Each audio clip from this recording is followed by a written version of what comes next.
இயற்கையாய் வாழ்வோம், இயற்கையோடு வாழ்வோம். நீங்கள் பார்த்துக்கிட்டு இருக்கிறது மக்கள் மருத்துவங்கிற யூடியூப் சேனல். இந்த சேனலுடைய முழு நோக்கமும் இயற்கை மருத்துவத்தை இன்னும் நிறைய பேர் கொண்டு போய் சேர்க்கணுங்கிறது தான். யூடியூப்பில் பார்த்துக்கிட்டு இருக்க நீங்கள் என்னோடய வீடியோக்கில் இருக்கிற சப்ஸ்கிரைப்ங்கிற பட்டன் அழுத்தினீங்கன்னா என்னுடைய எல்லா வீடியோக்களும் உங்களுக்கு தொடர்ச்சியாக கிடைக்கும்.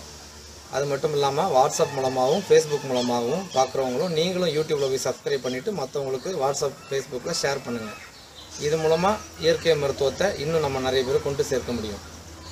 இப்போ நம்ம பார்க்க போகிற தலைப்பு என்னென்னு பார்த்தீங்கன்னாக்க, கர்ப்பிணி பெண்கள் என்னென்ன சாப்பிடலாம் என்னென்ன சாப்பிடக்கூடாதுங்கிறது தான் ஒரு சின்ன தலைப்பு தான்.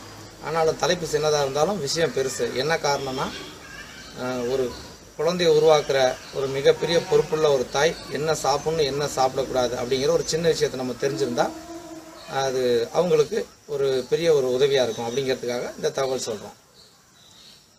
கர்ப்பிணி பெண்கள் எப்போவுமே எதை சாப்பிட்டாலும் வாந்தி எடுக்கக்கூடாது. வாந்தி எடுத்துட்டாங்கன்னா முதல்ல ஒரு விஷயம் தெரிஞ்சுக்கணும், அவங்களுக்கு பிடிக்காத ஏதோ ஒரு விஷயத்த சாப்பிட்டாங்கன்னு அர்த்தம். அப்போது அவங்க நாக்குக்கு எந்த சுவை பிடிக்குதோ அந்த சுவையை அவங்க அதிகமாக சாப்பிடணும்.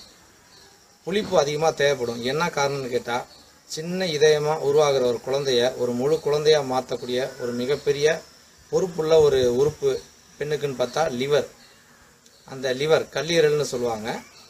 அந்த கல்லீரலுக்கு தான் மிகப்பெரிய பொறுப்பு இருக்குது. அந்த கல்லீரலுக்கு பிடிச்ச ஒரு சுவைன்னு பார்த்தா புளிப்பு. அதனால தான் அவங்க அதிகமாக புளிப்பு விரும்பி சாப்பிடுவாங்க. அப்போது புளிப்பு மட்டும் இல்லை, மற்ற எல்லா சுவைகளும் கொடுக்கணும். எந்த சுவை அவங்களுக்கு பிடிச்சிருக்கோ அதை அவங்க சாப்பிடும்போது வாந்தி வராது. ஏன்னா அந்த குழந்தையை உருவாக்கிட்டு இருக்கும்போது எந்த சுவை எந்த சக்தி தேவைப்படுதோ அந்த சுவையை தான் கேட்கும். அப்போது அதே மாதிரி சாப்பிடும்போது அந்த குழந்தை ஆரோக்கியமாக இருக்கும். இரண்டாவது, கர்ப்ப காலங்களில் கூடுமான வரையிலும் மாம்பழம், பப்பாளி, அன்னாசி பழம் இது மூணையும் சாப்பிட்றத கொஞ்சம் தவிர்த்துக்கணும். என்ன காரணம் அப்படின்னு பார்த்தீங்கன்னாக்க, இது மூணுமே ரொம்ப சூடான ஒரு பழம். அடிப்படையில் சூடு அதிகமாக உடம்புல சூட்டை ஏற்றுற ஒரு பழம். அதனால இந்த பழத்தை சாப்பிட்றத தவிர்த்துக்கிறது ரொம்ப நல்லது. சாப்பிட்லாம், ரொம்ப கவனமாக இருக்கணும். அதனால் அதை கொஞ்சம் தவிர்த்துக்கிறது நல்லது அப்படின்னு சொல்கிறேன். அதே போல்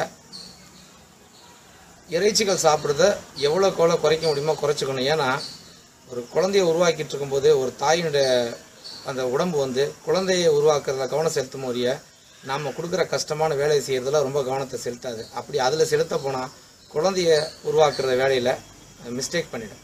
அதனால் எளிதில் செரிமானமாகிற மாதிரி சாப்பாடுகளை நம்ம கொடுக்கறது அந்த தாய்க்கு ரொம்ப நல்லது.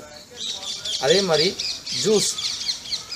ஜூஸ் பார்த்தாக்க இயற்கையான பழச்சாறுகளை கொடுக்கலாம ஒழிய ரெடிமேடு ஜூஸுங்கெல்லாம் கொடுக்கக்கூடாது. என்ன காரணம்னா, ரெடிமேட் ஜூஸ் கொடுக்கும்போது அதில் இருக்கிற அந்த ப்ரிசர்வேட்டிவ்ஸ், அதில் நிறைய ப்ரிசர்வேட்டிவ்ஸ் இருக்கு இல்லைங்களா, அதை பதப்படுத்துறதுக்கு அது எல்லாமே நிறைய டாக்ஸின் உள்ளது. அது லிவரை போய் ரொம்ப டிஸ்டர்ப் பண்ணிடும். லிவரை டிஸ்டர்ப் பண்ணும்போது அந்த லிவர் எந்த பொறுப்பு எடுத்துருக்கோ அந்த குழந்தைய உருவாக்குற பொறுப்பு அந்த லிவர் நிறைய மிஸ்டேக் பண்ண ஆரம்பிச்சிடும். அதனால் ரெடிமேட் ஜூஸுங்க குடிக்கிறத நம்ம தவிர்த்துக்கிறது நல்லது. அதே மாதிரி சில நகரங்களில் பெண்கள் மது அருந்துற பழக்கம், புகை பிடிக்கிற பழக்கமாக வச்சுருக்குறாங்க. சில பெண்கள் அவங்க அதை டோட்டலாக நிறுத்தி ஆகணும். என்ன காரணம்னா, அந்த மாதிரி புகை பழக்கமோ இல்லை மது அருந்துற பழக்கமோ அவங்க வச்சுருந்தாங்கன்னா கண்டிப்பாக அந்த குழந்தை ஏதோ ஒரு குறைபாடோட பிறக்கும். அந்த மாதிரி ஆகிடக்கூடாதுங்கிறதுக்காக கர்ப்ப காலங்களில் பெண்கள் என்ன சாப்பிட்லாம் என்ன சாப்பிடக்கூடாது அப்படிங்கிற ஒரு சின்ன இந்த தகவலை உங்களுக்கு நான் கொடுக்குறேன்.